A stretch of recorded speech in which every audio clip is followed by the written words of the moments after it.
Hey guys, how's it going? It's Target here, and welcome to the mode that I've been most excited about when it came to NHL 17, and that is franchise mode. There are so many new things that you can do in NHL 17 that it really makes it exciting. And the one thing that I really wanted to do for this year was a new mode that I'm calling Your Call. And I talked about it going up to the release of NHL 17, what it was a little bit. I got your guys' input on a lot of things. Number one was what team we're going to use, if we're going to be relocating, yada, yada, yada. And so you guys decided that we were going to use the Florida Panthers and we were going to look to relocate. So what I did was I set up the game so that we're with Florida and that the owner is open to accepting a relocation request. I think they call it a relocation request. So that's what we're going to do. Now, we're not going to do it right away. There's a couple things we have to get into, but the great thing about this mode, and I looked into it afterwards, is YouTube has given us a bunch of tools that we can use to make this game completely interactive. Because the one thing that everybody says, I guess the biggest complaint that I received over the years was that I don't listen to people's comments and that I don't do what they want me to do. And the fact is, I tried to go with some of the best suggestions in the past, and then I also wanted to go with also the majority. You know, even if I didn't think that it was the best choice, I went with it sometimes. But this time, it's completely up to you guys. So we're going to have two GM modes or franchise modes this year. One is Your Call, and the other one's My Call. And My Call is going to be themed. We'll get into that a little bit later. But right now, I'm really excited about Your Call because what YouTube provides us with is a tool. I was going to originally do voting on Twitter and on Facebook, but what we're actually going to do is voting within the video. Yeah, it's absolutely crazy. It's a fantastic feature that YouTube has in it. Now, if you look in the top right corner of your screen, there's a letter I in a little circle. If you click on that, that'll actually enable all the questions that you're going to vote on in this video. Now, don't do it quite yet because obviously what's going to happen is you might reveal some spoilers, especially in future episodes when you're hanging on by a thread. You want to know what's going to happen. So what I would suggest is number one, maybe wait till the end before you vote on the questions. That way you know them leading up to it. You can do that right at the end of the video. That letter I stays there. Now, for every new question that's posed throughout the video, there'll be a little alert in the top right corner of your screen right next to where that I is, and that'll tell you that there's a new vote ready. And it'll pretty much happen right after I've told you about the theme. Whatever that theme might be or that question might be, that alert is going to pop up in that top right corner. So that's how it's going to work going forward. That's how we're going to decide a ton of different things. That way, these videos go a little bit quicker. Otherwise, be like, okay, guys, I need your input on the first line. Who do we put in the first line? Is it this player, this player, this player? Now, each vote has up to 5 options, I believe, is the maximum. So that's what we're going to do. We're going to do up to 5 possibilities at the most. So there will be points in time, there will be points in time in this simulation where I have to make the executive decision. There's going to be times like that. So bear with me on those. Otherwise, there's going to be a lot of back and forth, or there's going to be videos that are only 5 minutes long. And that's not entertaining for anybody, in my opinion. It's not entertaining for me, mainly because of my schedule. I don't necessarily have all the time to dedicate to NHL 17 as I did in the past. So it's going to be a lot of videos like this where there's going to be a lot of information thrown at you guys. You're going to make a lot of decisions, and then there'll be a few videos where it's just simulation, and I might actually pose one question, and then it might be a week before we get another episode. I think that'd be at the most. I think at the most it'd be 1 week between episodes, and that's pushing it, I would think, at that point. So obviously, franchise mode is completely different. We can do everything from setting cost of merchandise to upgrades and things like that. So there's certain things that we're not going to vote on, and a lot of that might be merchandise purchasing. Because if I say, like, hey, what price do you want to set the jerseys at? Do you want it at 45, 55, 65? It's going to take forever to vote. So it's little things like that I'm going to deal with. I'm going to handle those. But the big things, sort of the things that were in NHL 16 and 15 in the Be a GM modes, where you have to make the decision on lines, players, trades, things like that. That will be completely up to you guys. Again, this is called Your Call. It is up to you guys to make the best decisions for the team. And remember, majority rules. So whatever vote comes out the biggest, we go with that. All right. And then number 2 will be, follow up. Certain questions will have different rules. So one of the first things I always do is I take a look at the team, and you guys know that. And we need to figure out if we are one of 3 teams. And that'll be a question that I'm going to ask you guys right at the end after we analyze our roster. So we're going to go and take a look at our roster. And the way I like to do that is actually to manage our contracts. I like to view all my contracts that I have starting at the NHL level, and we work our way down, okay? So let's start with, let's start by overall, and we are going to go to, not in the system, we want to go to centers. All right, so let's take a look at center depth. So we have Alexander Barkov. Let's take a look at Alexander Barkov here. First line forward, they have him labeled as, so I think we've got our center of the future. He's only 76 faceoffs, but I mean, Barkov's a great player. They got him as a power forward, 6'3", 213 pounds. The kid's a beast, and you know what? He's one of those players that really could break out this year. So Barkov is our future there on the first line. Now, second line, it looks like we got Nick Bukestad, a two-way forward. He's got the same faceoffs as Barkov, and he's 24, so he's still got a little bit of time left before he maxes out, and they've got him labeled as a second line forward. So it looks like our first line and second line centers are dealt quite well. Now we got Trocheck. We got Vincent Trocheck. He's a two-way forward, again a second line forward. Face-off 78. So we have an even better face-off man here. Look at that. So we got two second line centers. That might be an abundance right there. We might have to take a look at that. And then the third line, they got Dave Bolin. He's a depth forward. Not great face-offs. I believe his cap hit is really high too. Yeah, $5.4 million. I don't know. There's 3 years left, man. I don't know if we're going to be able to do anything with him. He definitely needs to probably go, and I'm going to leave that up to you guys in this one too. There'll be a few players we decide to trade, and those questions will come at the end. Make sure you don't click that eye yet, guys, okay? Because those questions will spoil some things. So Jared McCann, top 6 forward, low potential on that. He's 20 though. Currently set as a depth, so I'd probably move him down to the minors. All right, probably move him down to the minors. Let's move along here. We did centers. Let's go to left wingers. So we got Jonathan Huberdeau. They got him as a low elite playmaker, second line forward. So right now we don't have a top line left winger, but that's fine. You know what? If we're a team that's rebuilding or a team that's competing for a Stanley Cup, it's completely different scenarios. Right now, I think we're kind of in between the two. We're what I like to call a fringe team, a team that'll make the playoffs, could make the playoffs, could miss the playoffs, and probably won't go very far if they make the playoffs. That's the type of player that we're looking at with there. Type of team we're looking at there. Jonathan Huberdeau, second line forward. He's kind of the future, possibly top line forward. UC Jokinen, they've got him as a second line forward again. So you've got two players that can play the role of 1-2 and jump back and forth. Another two-way forward. All right, so that's a lot of two-way forwards that we have in the system. UC Jokinen, he's a decent player. He's a little bit smaller, but that's okay. Move on to the right wing. Jaromir Jagr, the beast. This guy could retire at any minute at this point. He's a great shooter. We know that about Jagr. Again, a second line forward. He'll probably end up playing the top line on the right wing, but we'll see how things go. I mean, he's old. His salary cap is 3.9. He's a great player still. It's unbelievable at 44. He's that good. And then we got Riley Smith. Riley Smith, he's a two-way forward again, another one of them. And he's a second line forward. So we have a bit of a log jam there on the second line. We've got like 4 or 5 second line forwards, and I guess 1 or 2 of them that'll play the top line. So that basically means we've got 4 players to play the second line. Ooh, we got a little bit much. I mean, Riley's like 25 years old. He's almost maxed out. He's a decent-sized player. Looks like he's got okay defensive skills. Not great, but he's more of an offensive two-way forward. Let's move along here. How the hell do you pronounce that name? Marchessault. I've never even heard of this kid. 5'9", 180, 25 years old. He's got low potential as a top 9 forward.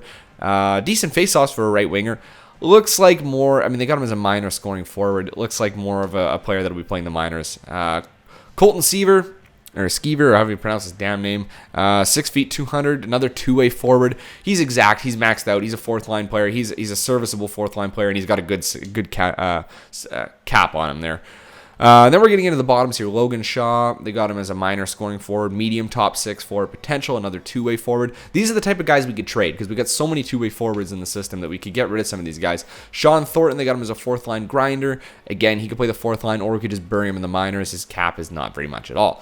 Defense now. This is where we need to figure out. Now, this is the big one here. Big boy Aaron Ekblad, 87 overall already, two-way defender. And he's a righty. Those righties are hard to come by, and he's a beast, man. I mean, he's 20 years old. He's high elite potential. Future top defenseman there. We're keeping him, no doubt about it. All right, Keith Yandel, offensive defenseman, a top 4D And, you know, he's serviceable for now. He's 30 years old. He's got lots of miles left on him. Keith Yandel doesn't even play for them, does he? I don't even remember. I guess he did sign for them. Yeah, what am I talking about? Keith Yandel, he just signed with them. I'm silly, ridiculous. He's going to score a lot, and especially if we put him in they got him in the top line forward position right now with Aaron Ekblad. We don't really have top two there, but that's okay. We'll survive probably. Jason Demers, two-way forward or two-way defenseman. Right-handed shot, again, 84, and they got him as a top 4. Not too bad. Alex Petrovic, defensive defenseman. He's got low potential as a top 6 D-man. Right now, he is a top 6 D-man, so he's probably where he's going to stay. You know, your average run-of-the-mill top 6 D-man. Nothing special there. Mark Pysyk, he's got top 4 potential medium. Another right-handed shooter. We got a bit of a log jam again on the right side here. We might be able to deal from a position of strength to weakness to get a left-handed shooter. Jakob Kindle, two-way defender. Again, left-hand. He's a lefty, so he's top 6 D-man too. He's exact. He's not going anywhere. And let's take a look at his cap. 1.955. Not too bad. Not too bad. Kampfer.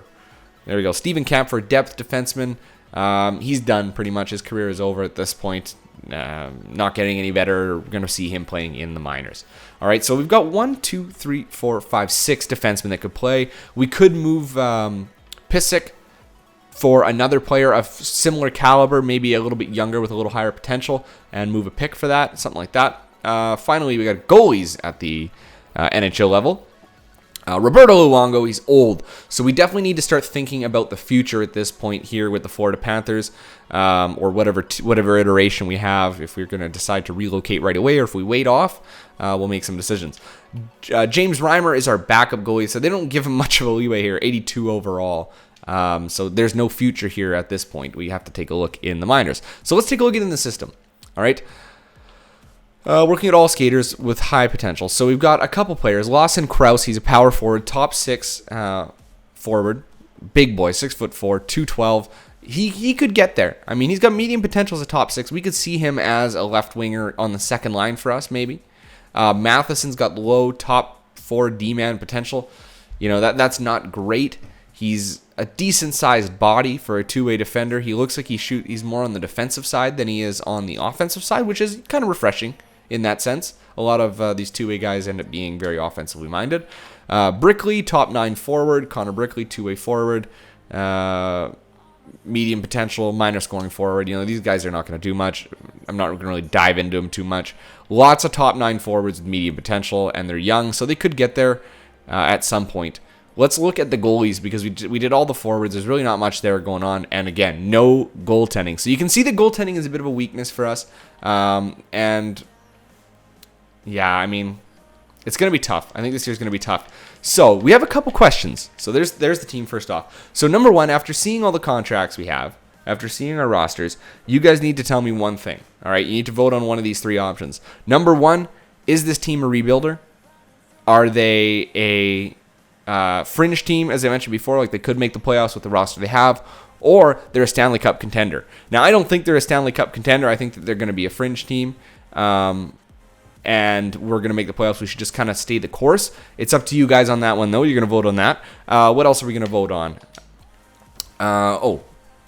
Do we try to make a trade for Dave Bolland? What do you guys think? Do you want to move Dave Bolland? Yes or no on that one? So that's question number 2, I guess, on that one is, are we going to move Dave Bolland for somebody? I don't know if we can get anything. He's such a high cap hit. I mean, cap space, we only got $857,000. There's not much space not much wiggle room, and we still have to sign, Jonathan Huberdeau next season. Barkov is signed long-term. Ekblad signed long-term, which is really nice, and they've got good contracts. Keith Yandel is a heavy contract, but we're going to have some good players that need contracts, and we're going to run into some cap space issues. So we need to make that decision. Also, goaltending. What do we do there? I don't know what kind of options we have at this point. I think that number one would be, do we move Roberto Luongo and a pick for a better goaltender? Okay, so that's our option. That's what we're going to do. Do we move Roberto Luongo and some assets for a better future goaltender, or do we keep Roberto Luongo and ride him out a little bit and see how many miles we can get off him before it's too late? But his trade value, I don't know what it's going to be like. We can take a look really quick to see what his trade value is like. Let's take a look here. Proposed trade. We'll go over to the goalies. Come on. Goalies. Let's see what his trade value is like. So it is quite low. 88 overall. It's very low. Like, we're not going to be able to get much for him. It'd basically be Luongo and something else. And I'd be willing to deal to get, a player, an 83 overall, the goaltender, something like that, just to bridge the gap. All right, now the third question I want to ask you guys is, do we rebuild, or do we move now? Do we request that move now? Or do we kind of ride it out a little bit? Do a first season in Florida and then move the team once we're better, and then we can get an opportunity. So that's question number 4, I guess. I don't want to burden you guys with too many questions at the moment. Let's take a look before we go off here. Free agency.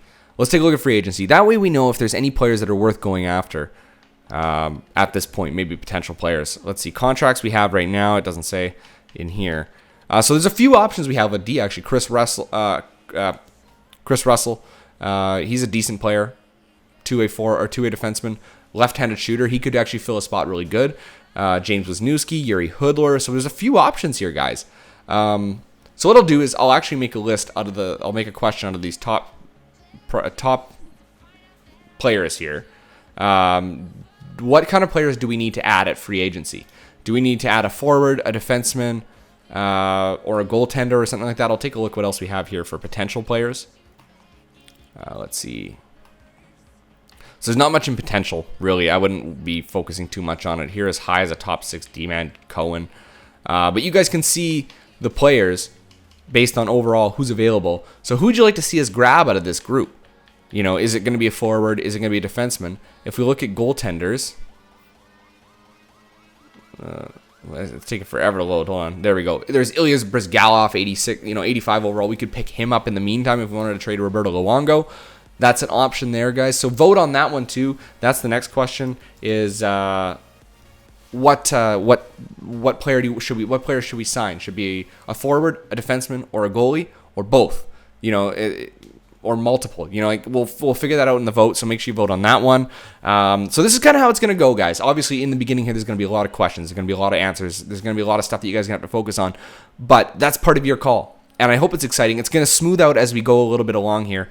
We're not going to look through too much right now. I think that's probably enough for today, just to kind of get things going. It's going to be a couple days, obviously, of getting things set up. Pardon me, I bumped my mic.